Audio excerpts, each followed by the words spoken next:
What happens when two dudes, one a retired Navy SEAL commander in Colorado Springs, and the other a hippie meditation teacher in New York City, get together to discuss living mindfully? That's a great question, because we don't know what will happen either. Raw, uncut, and unapologetic. Welcome to Men Talking Mindfulness with co-hosts John McCaskill and Will Schneider. Each week, we take an authentic dive into how mindfulness continually impacts our lives, deepens our relationships, and allows us to be emotionally alive. We filter all of our conversations through the man box, where we unpack how as men we are expected to act in society, how fighting the authentic human experience is exhausting and damaging, and how mindfulness can help. If you would like to listen live, join Will and John every Friday at 12:30 Eastern Time on IG Live at handle @WillNotFear. We take each IG episode and upload them straight to this podcast. So happy you're tuning in to Men Talking Mindfulness. Now, on to the show.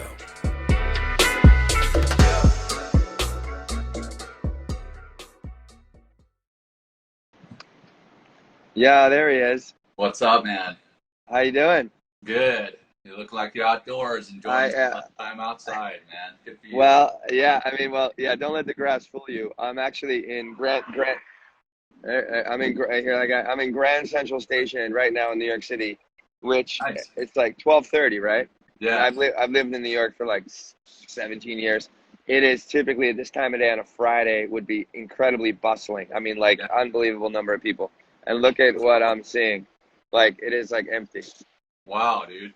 I mean, there's like, that's Grand Central, the famous Grand Central Terminal right there, and it's dead. So, I don't know, this is kind of a new, I haven't really been in Manhattan that much over the last couple months, I guess. Yeah. But here we are, man. But good to see you. I'm glad we're doing this again. This is great. Yeah, definitely, man. Excited to be a part of this again this week. I know last week was much more personal, kind of focused on the military transition, and I appreciate your giving me that space and time to share what it was that I've been feeling and experiencing, and looking forward to this conversation as always. Yeah. I know that we had discussed, because we've kind of run into some technical or technological hiccups along the way, where we've wanted to take what we've been discussing on IG Live and move it to the IGTV later, so that those who aren't able to tune in live can watch and listen to what it is we're discussing later. And now we've got that figured out. So I think some of the discussion that we have today and then maybe in the coming episodes will be stuff that we've discussed in past episodes, and then kicking it off with a meditation, and then wrapping it up with a meditation. So maybe we'll wait for a couple minutes to see if some other people tune in, and then kick it off with that mindful moment to start it, man. Sounds good plan. For those who just tuned in, Will's out at Grand Central Station, and show us again, man, what it looks like. Yeah. So as I was telling John, like I've lived in New York like over almost 2 decades, and this is Grand Central Station at lunchtime. It's 12:30, and it is dead. Like this is very unusual. And there's Grand Central. I mean, that's the famous Grand. There's MetLife building. This is New York, right? And it is like super unusual. Really unusual to see. Everyone's wearing masks, like almost everybody. I'm not, but like I have a person on my left and right, and far left is wearing masks, which is good. Plus, you have your face cover to pull up later after the show. Yeah, I know. I'm ready to go just in case. It's like, when I sat down, some woman sat a little close to me, like I moved over a seat. So it's like just weird times. It's just it is. And it's I kind of welcome this whole thing. I mean, in a big way, because I think we do need some sort of change and shift in who we are as people. But it's amazing to be living in it. Like really, I can't believe we get a chance to live and express ourselves during this time, John. I think it's kind of a gift in a lot of ways. It is that, and hopefully people who maybe they're not tuning in now, but they tune in later, they can get something from it, because yeah, it's amazing that we're living through this, but it's also it's stressful, right? As you are dealing with your health and the anxiety that comes with potentially getting it, the dealing with finances or loss of employment that comes with that, dealing with the economy and everything that goes with that. I mean, Yeah. there's a lot of anxiety there, but then there's also greatness in that we're able to still connect virtually. We may not be able to connect as often or in ways that we have in the past, but we're still able to connect virtually and share some very important things that are going on in our lives, share some emotions, kind of reground us. And I think that is something that we need to do and make a very intentional effort to connect on an emotional level, share what it is we're experiencing, and be open with it, right? Don't judge it. Just, hey, okay, I'm stressed out, I'm sad. Be with it. Don't necessarily need to change it. And I mean, we've talked about types of meditation that you can do for that. Yeah. Mindful meditation is you're just mindful of the moment, mindful of the experience that you are going through, you're living through, but you don't have to change that experience. So Yeah. yeah, man. Tell you what, why don't we kick it off with an opening meditation? I'll take the opening and you take the closing. So that's a great plan. Right I on. gotta say, it's a little weird not being at home, John. It's like a little weird not doing this at home. But like, Yeah. whatever, it's this Hey, is man, the life we live. maybe somebody will come up to you after the show and ask you what you're doing, and you can share your mindfulness training with them. Maybe it'll be something that the universe is working for you. Yeah, exactly. Yeah, I feel you. Good idea. Okay, I'm ready, John. I'm ready.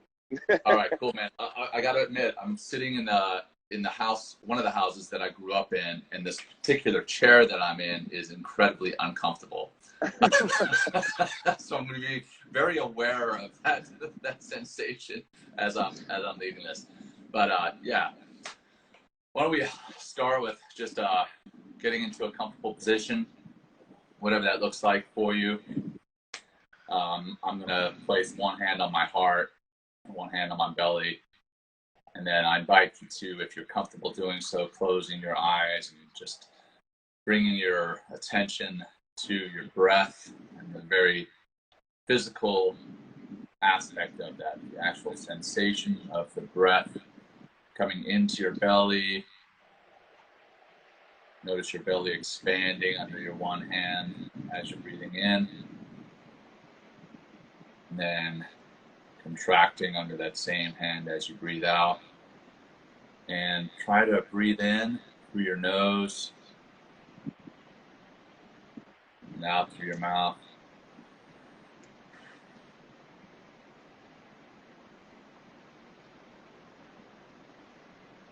One more breath in through your nose, out through your mouth.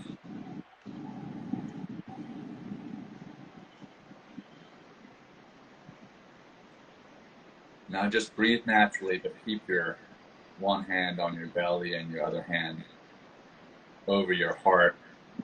And bring your attention inward to your emotions and your feelings that you may be experiencing.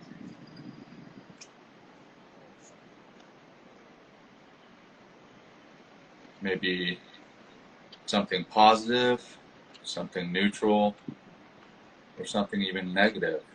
But don't feel the need to change it. Just be with it.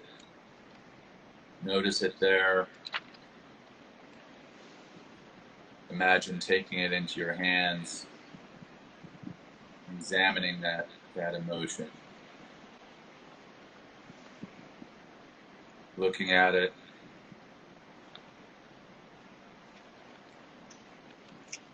Maybe imagine it being a certain color.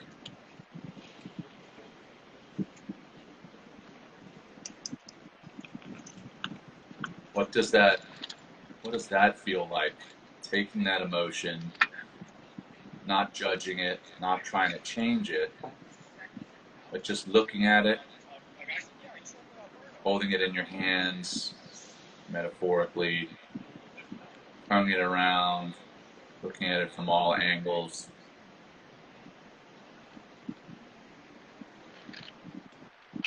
And then just putting it back where you found it.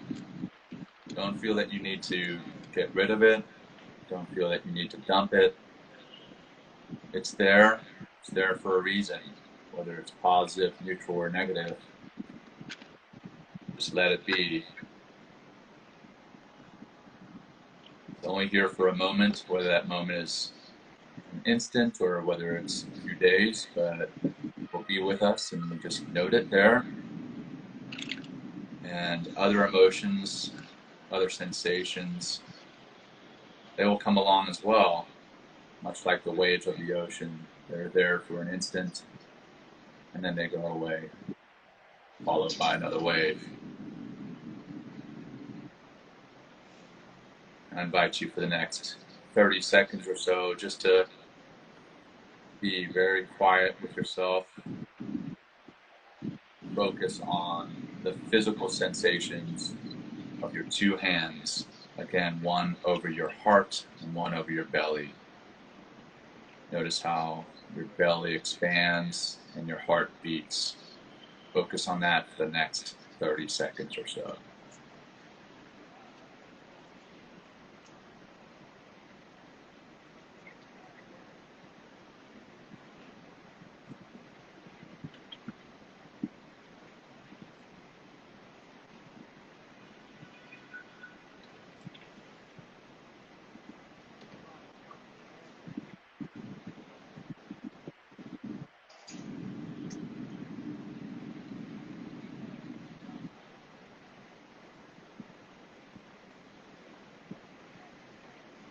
We'll wrap it up with 2 cleansing breaths deep in through your nose and out through your mouth.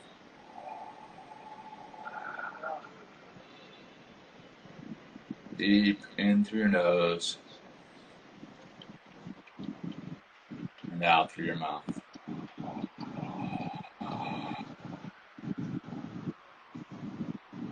When you're ready,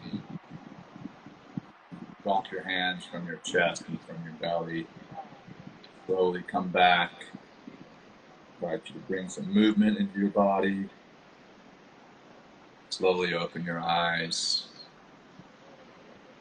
Come back to all your senses. Here we are. Nice, Thanks, John. Yeah. Thank you for that. Thank you for the opportunity. I appreciate that, man. Yeah. Yeah. It's nice to be able to, I'm in like a pretty typically hyperactive environment, and I definitely, when I get into the city, there's like, I've been here a long time. I love the city, but there's kind of a natural, like, kind of guard that goes up. Like, I'm literally like holding my bag, you know what I mean? Just because Sure. it's New York, and then to be led and to become aware of it mentally and physically, it's just kind of, it's nice to actually be out of my typical environment and do a meditation. So thanks for that awareness. That's great. Yeah. Thanks for allowing me again the space to lead that, and I thanks love for it. going with me. Yeah, I imagine sitting there at Grand Central Station, it's a little different than your typical mindfulness and meditation setting. So And I think, it's a good reminder. I mean, that's what all this, that's what the awareness we're trying to create on what we're doing. As well as, we can take mindfulness anywhere. yeah, Like if we can be aware of our thoughts, aware of our feelings, then we can not necessarily change them, but not necessarily react to them or allow them to get hold of us. right. And that's like kind of mindfulness at its core in some ways, So, but it's a practice though, you got to be reminded. It's just like, I'm safe. You know what I mean? Got to obviously do my due diligence, but Sure. yeah. So, so where should we begin? How do you want to jump into this? Let's start from the very beginning, man. I'll ask you a question, and you fire one back to me, and we'll just go back and forth like we did at the beginning. Yeah, I love it. So, Will, how did you get into this, man? How did you get into the mindfulness space? What led you to where you are today? Yeah. Wow. That's good question. Like, I mean, and sometimes I don't. you know, look back and connect the dots. It's like, oh, you know, I think I've always not knowing exactly where or how the direction was going in, but or what it was going to look like. But I always knew something about like, or I wanted to pursue just being a better person, and then that helped me get into helping people be better people, and kind of like maximizing my potential in a lot of ways. So when I started, it kind of like my whole little thing started with an emotional experience. You know, funny enough, like I had, you know, I really was in love with this girl, and we broke up, and I was devastated, and everything I thought I was doing made no sense at all. So I started doing some, I guess my first foray or first journey into mindfulness was journaling, and just being with my thoughts, being with you know, what I was experiencing at that time in my life, using this journaling that I was doing every single morning for like 3 years, through a book called The Artist's Way. Yeah, it was, and actually since quarantine, I've been back journaling every single day. Maybe not Sundays, but I'm just writing, stream of thought. You know, thoughts come up, stories come out. You know, creativity is happening typically often, and it's just a great way to get, like, it's almost like a brain dump. You know, so I can really be crystal clear throughout the day. So at that time, I was you know, kind of living everyone else's life that they thought I should have, as working corporately, working in a laboratory at a major pharmaceutical company, and making no sense of it, just kind of living for my weekends, which, you know, I mean, I just didn't know any better. It's all what my friends were doing. It's the people I surrounded myself with. It's kind of how I grew up, you know, go to work and then enjoy your time at night or on the weekends. And that just didn't work for me anymore after, like, my heart opened way up and then was just crushed. And then it's like, now what the fuck? So I started pursuing more of a creative life. So I actually moved to New York, having never acted or been on stage before, and just kind of threw myself into it, you know, taking classes and really learning the art and the technique. And then after a couple of years, I started getting work on television and commercials, and I was like, I really just, I really kind of made it. I made it my life for almost 11 years, starting in like 2003 and 2002, and that's like that's what brought me to New York. Then the economic, you know, bust hit in 2008-9. I couldn't get any work, even though I had an agent, and I was actually really doing quite well. I was really amazed at, you know, what the power of passion and putting in the time can really create, you know, and what it can do for your life. But then I got to a point where I wanted to make a choice about, you know, a pivotal moment. Like, I want to make a choice about, like, being more in control of my life. And at that time, I was already practicing meditation, practicing the physical practice of yoga. And I just started seeing myself as a teacher of these practices. And I remember I made a clear break, like in February 2010, like, okay, I'm done. Acting is done. I'm moving in this direction. And ever since I made that choice, like, the floodgates kind of opened with opportunities, all sorts, and not, you know, not just as a teacher, but also, you know, deepening my own practice as a student, which obviously helps me just become a much better teacher, is by, you know, learning and practicing and then teaching. So I've been fortunate to teach, you know, the, like, meditation, yoga, mindfulness for the last, like, full time, with all three of them for the last 7 years, which has been awesome. Yeah, it's been quite a while. But also, like, finding ways. This has been, like, the fun part. The creative part is, like, finding ways to incorporate it into people that have no fucking idea what it is, and do it in a not like, and do it in a non-intimidating, non-woo-woo, esoteric, like, super hippie way. You know what I mean? Right? I mean, 'cause I think that's, I mean, I'm sure I want you to speak to that a little bit too. Like, you know, here you are, the frogman, you know, and your mindfulness guy. It's like, you know, there's like, it's almost not, I feel sometimes, like, masculine to do these things, you know, to be mindful with that, you know, you got to be tough or something like that. So it's been nice to kind of break the mold completely, and build a life around, you know, things that I love and things that bring me love. Nice. So, and that's been it, you know, and quarantine has forced me to go virtual. Here we are with what we're doing right now, but also with meditation and yoga and mindfulness practices, which again, I just enjoy continually inventing and creating. And I think, you know, mindfulness helps me to trust my intuition, trust my instincts, trust my creativity, and also allowing me to be like, fuck it, like, let's just see what happens, you know, and just try. So that's been kind of my, you know, personally, the journey has just helped me be a more grounded person. I listen a lot better. You know, I know when to shut my fucking, I know it's going to be so many F words today. Like, I know when to shut my, I know when to shut my mouth and just listen instead of like imposing my opinion, you know, which I think has just been one of the best gifts, is just learning to listen. And it's just a nonstop process.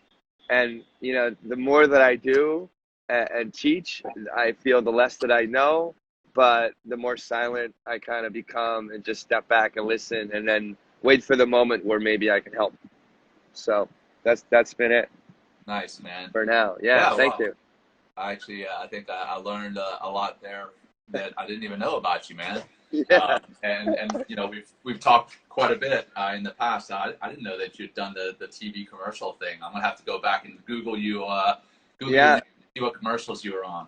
Yeah, well, I was doing more. I did more television with the soap operas. So I was doing lots of like As World Turns and One Life to Live. Gave my first break. Yeah, they gave my first break. Yeah, it was fun to play that little circuit. And you know, we'll see if the commercials are out there, because this is like back just before like YouTube got big. But yeah, go check out Will Schneider actor and see what's out there. I'll share them with you if I find them. Yeah, please do. That'd be great. Yeah, well, I'll share my yeah. Please tell me your story, John.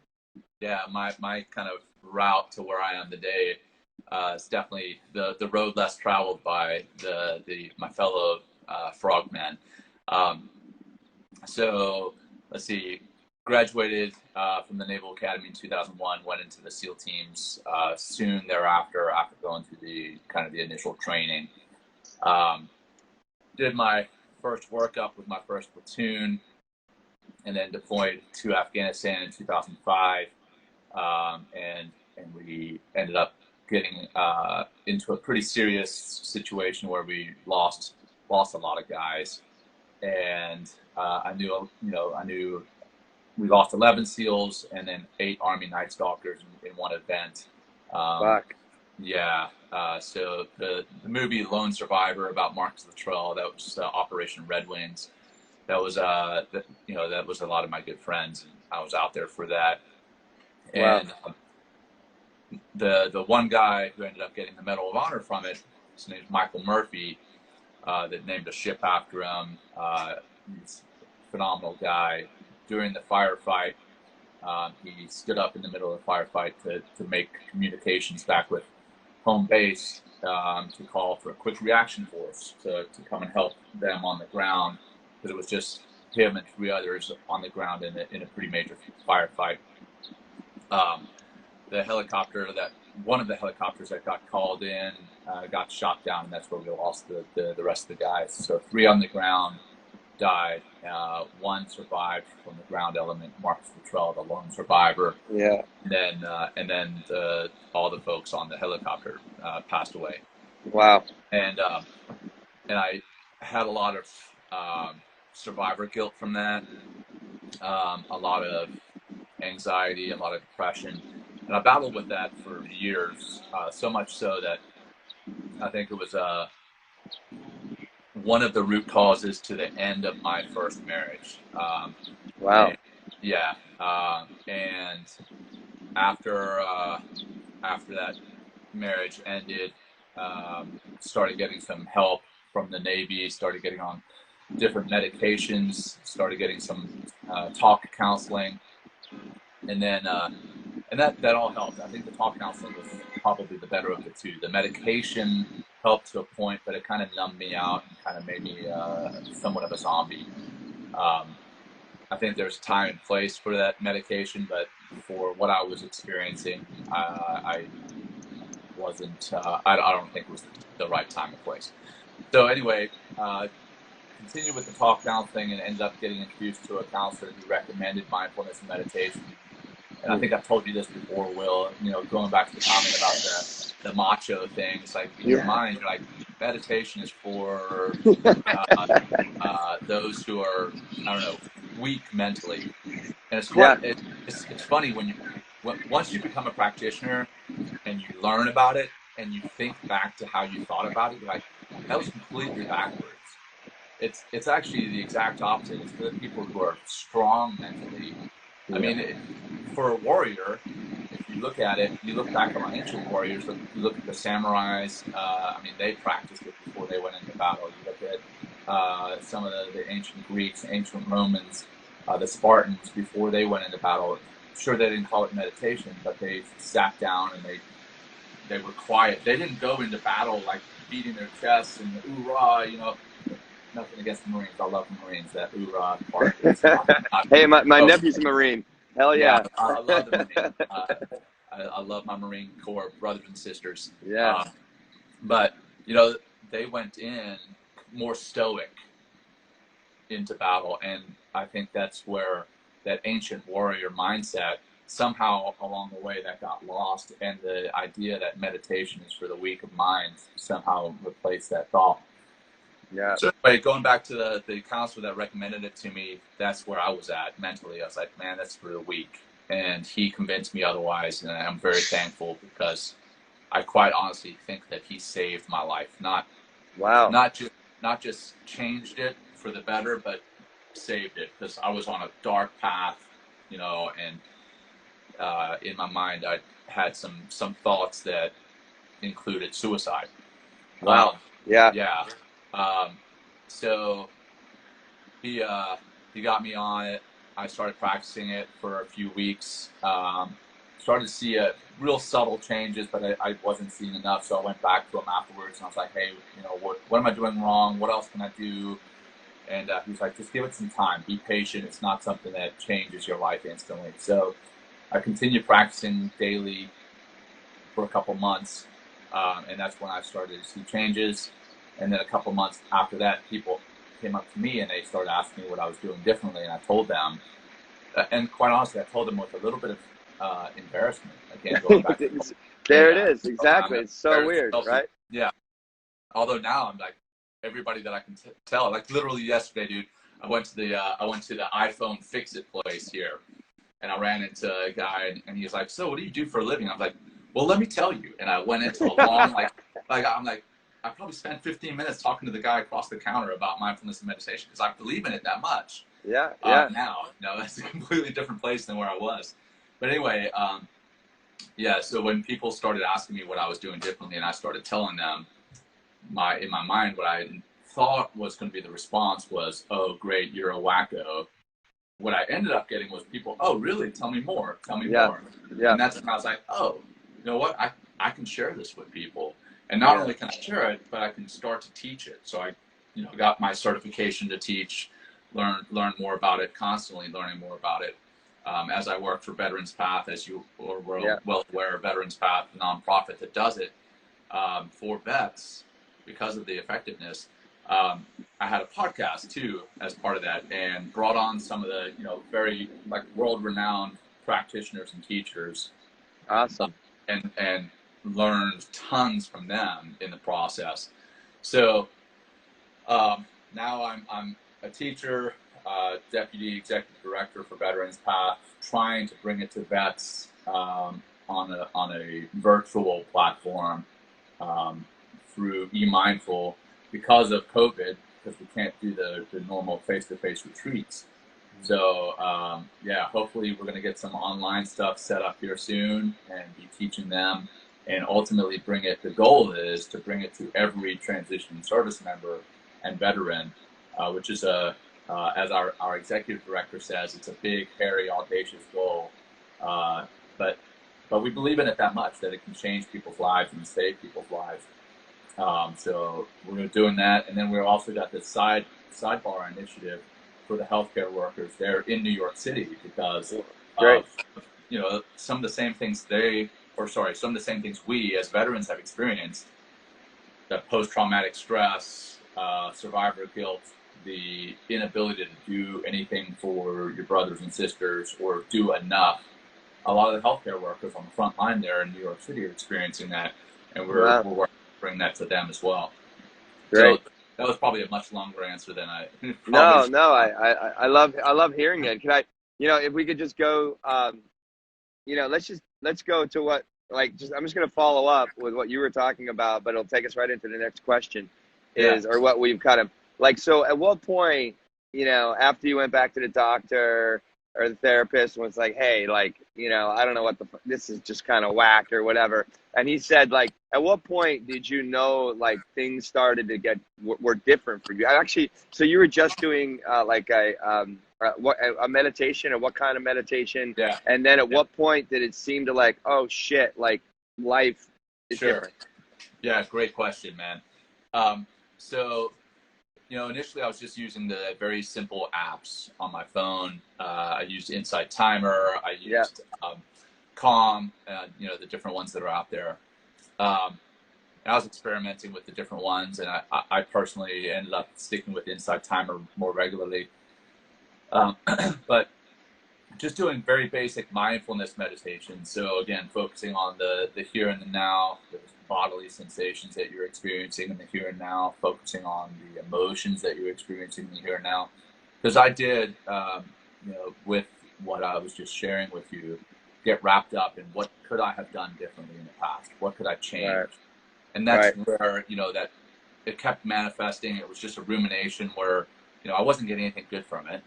It wasn't any good for me mentally, and the mindfulness meditation is what allowed me to kind of put that in the past where it belonged, leave it there, don't try to change it. I still honor, the heroes that we lost that day, but it's not anything that I can do to change that. Right. Yeah. So to answer your question, what I started experiencing differences was, immediately right after my first couple of meditations, I was frustrated because I found my mind wandering off, and I was like, well, maybe meditation isn't for me. But when I sat down with the doc, he's like, well, that's just it. Meditation, your mind is going to wander, your mind is going to bounce around. But as you come back to that point of focus, your anchor, that very act of doing that is what helps you to kind of rewire your brain.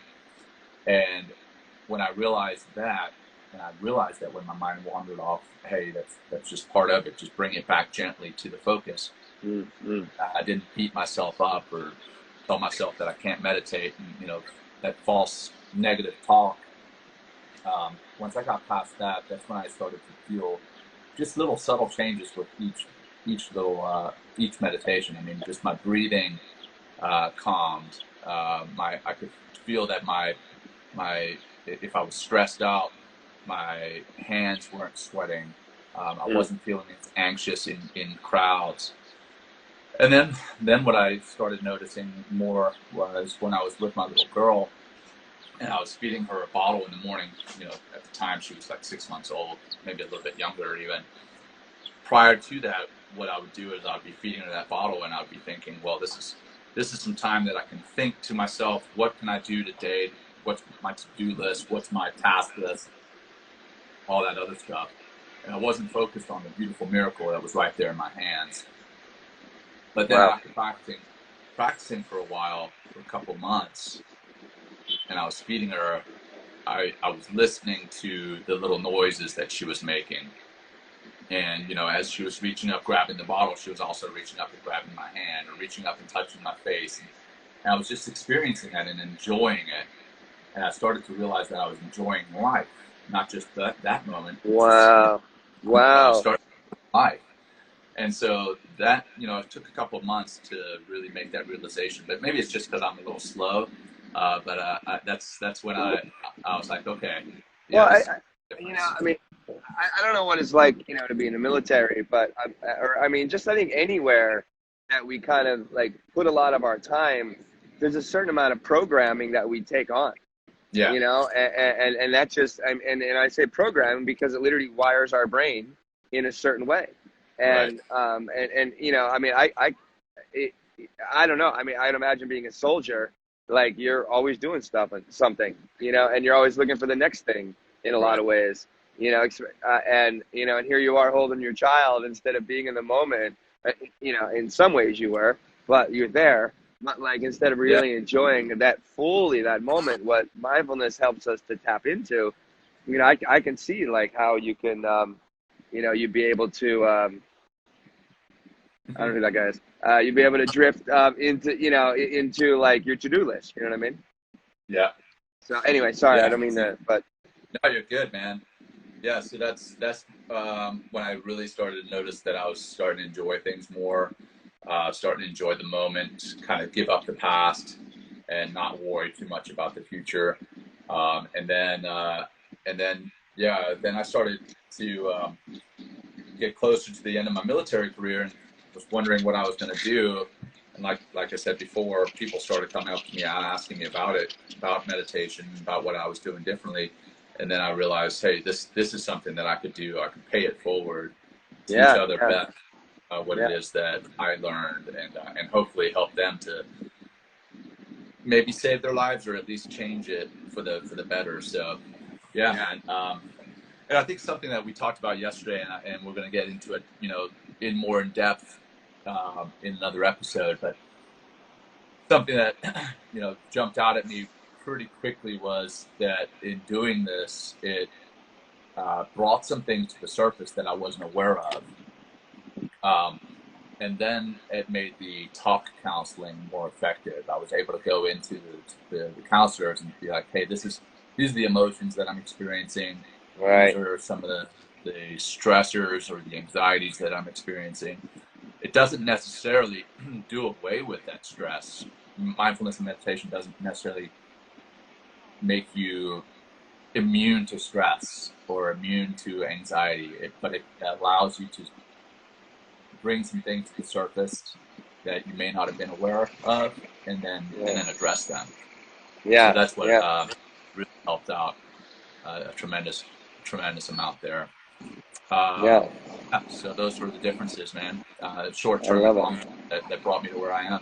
Yeah, and it's like, and you also kind of touched on, you know, the emotional side, the thinking side, you know, and the awareness side. It's like, you know, I mean, I think as I keep going down deeper, or what I keep trying to explain more, you know, to more people, it's like we're not our thoughts, we're not our feelings, you know, just because they make us do things sometimes, you know, like we can yell or scream or, you know, get angry emotionally, or you know we might say things we regret or have thoughts that aren't necessarily the most empowering for our development. That it's and I just love that part of mindfulness. You know, Yeah, that it's just yeah, like I get to create the experience that I want, which is really definitely, really powerful. for sure, Uh, for sure. yeah. Uh, so so I guess I should answer the same. Well, I don't know. So what should I? What should? It's something about the challenges.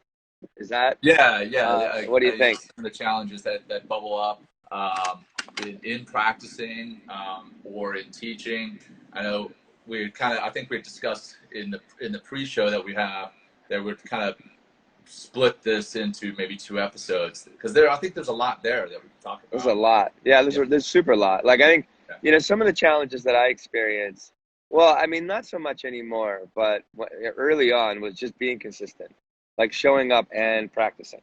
Like yeah, just make, you know, that's the thing. Instead of finding the time, this is a big distinction I've learned too. And then what I teach is like making the time. You yeah, know, like making like I literally my meditation goes on my calendar just like our appointment for our pre-show or our yeah, appointment for this show. You know, yeah, it's just like my meditation's on my calendar. And I feel like, this has been proven, like you have a much higher level of success. It's like, I don't know, over 60% higher or success rate if you write it down. yeah. I'm just I like, that's what I'm that. doing. So I think what really helped me uh, get deeper into my meditation was the physical practice of yoga, which is like it's like kind of it's a mindfulness and moving meditation is technically what it is. And as you move right through your body, and I'm sure, I mean, you know, you've experienced this, like everybody that has any kind of physical life, experiences, and also pushes himself like through physical experience. That's when you begin to discover or continually run up against the same thinking, the same feelings, and then it's like what happens with like when you're moving, mindfully and meditatively.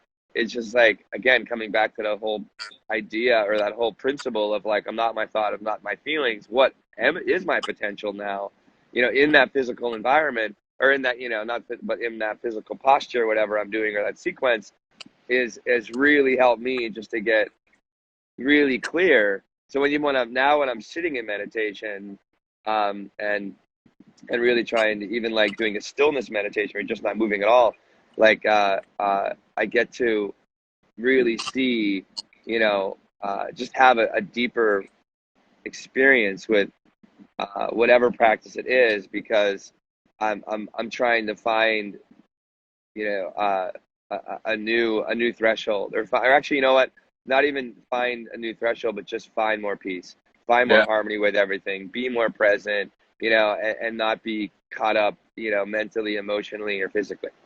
And it's not easy, but I don't know, like, I think it's something about what I said first thing about me getting on this path is like, I just really want to know what it is that I can do and actually who I am and can be. And that's what all these practices, I mean, I'm sure, my God, like taking that first step, like to go into SEAL training, like, like I'd imagine that it's going to be fucking hard, but somehow, right. You show up and you do it again, and you do it again. And I'm sure like you broke through so many barriers, I would imagine, in order to achieve, to become like, hey, they say like, be all you can be. Like the SEAL seems to be like, the maximum like expression of what's our human potential in some ways. You know what I'm saying? Yeah, so I don't know if that's true, but yeah, that's what I feel. That's the way, as a layman, as a non-military guy, that's kind of like how I see it, Right. No, I get what you mean, man. And I think in some ways, as athletes or as military members, we probably all have practiced mindfulness and meditation in some form, and maybe not call it that. Maybe we call it visualization. Basketball players, before they get on the court, they visualize themselves doing the free throw hundreds of thousands of times, right? Yeah. With maybe a wide receiver, they visualize themselves catching that pass and running into the end zone. They visualize that before ever getting on the football field. Same with Olympic athletes, but then the same with military members prior to getting onto the battlefield. Before even getting on the helicopter, maybe you're visualizing, okay, I'm going to have to get on the helicopter with all my kit, then fast rope out the door, and then go and do this. So you visualize it beforehand, and that in a form or a way is meditation. Yeah. But then taking it one step further and actually formalizing it, and then internalizing it, not just formalizing, but internalizing it for later. I think that's huge. That's where you start to really see the difference that it makes mentally, that it makes physically, that it makes emotionally, spiritually even. I think it's huge. If you don't take that next step to formalize it and then internalize it, that's where you're missing out on a lot of the same benefits that are there, that are ripe for the pick.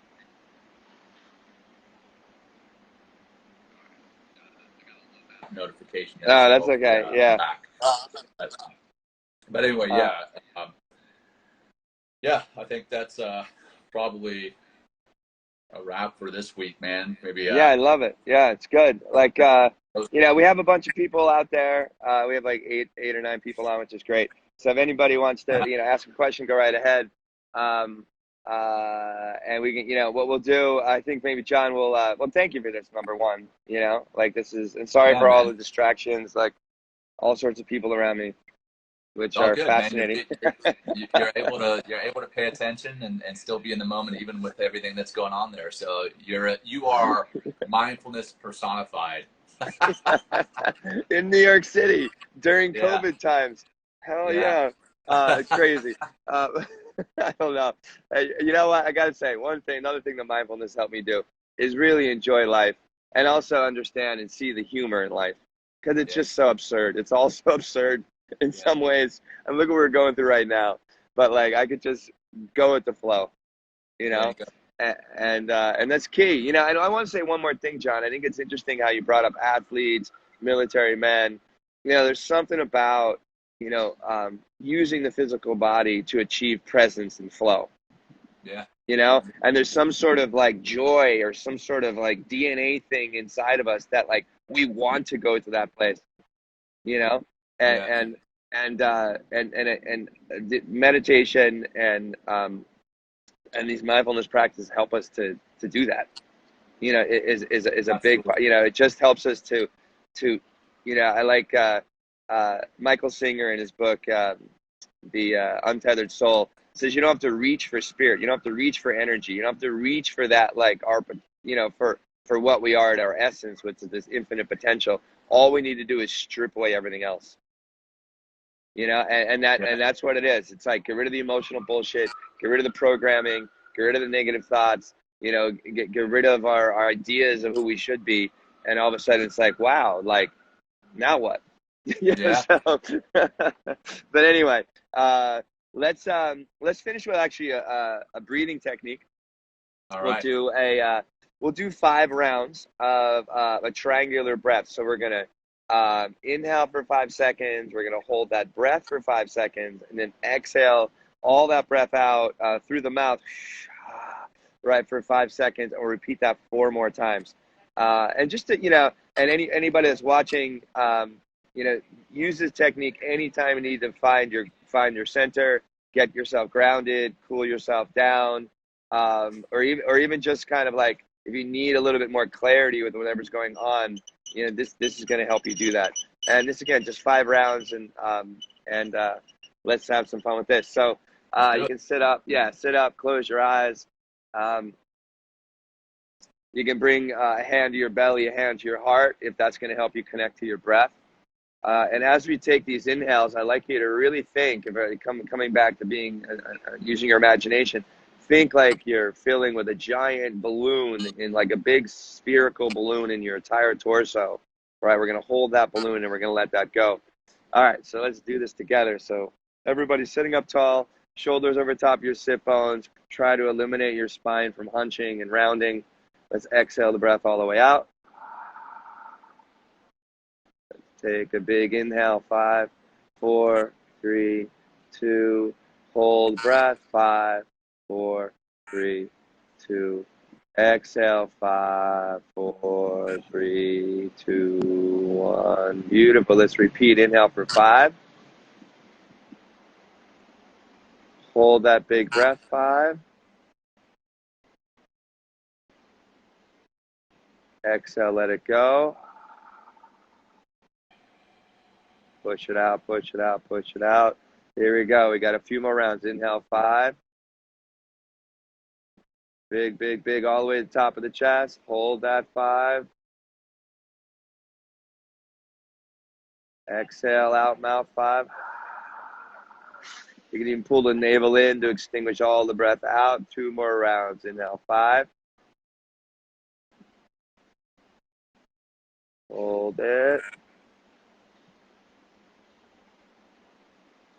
Exhale, 5.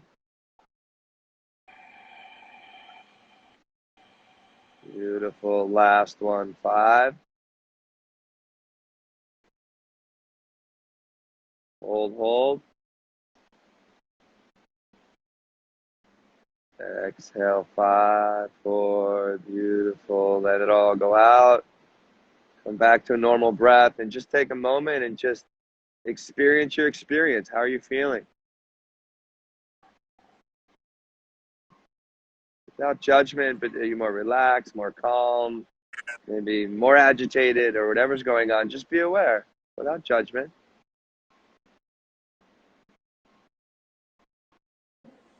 I'm feeling a wonderful sense of joy and peace and gratitude. And when you're ready, you can open your eyes. And Jon, I love doing this, man. Thank you so much. Yeah, thank you, brother. I appreciate it, man. This kind of thing, again, like I said last week, it helps tremendously in that we talk through it, and then it also helps tremendously to help keep me accountable through the week, man. It's kind of like the writing it down keeps you accountable.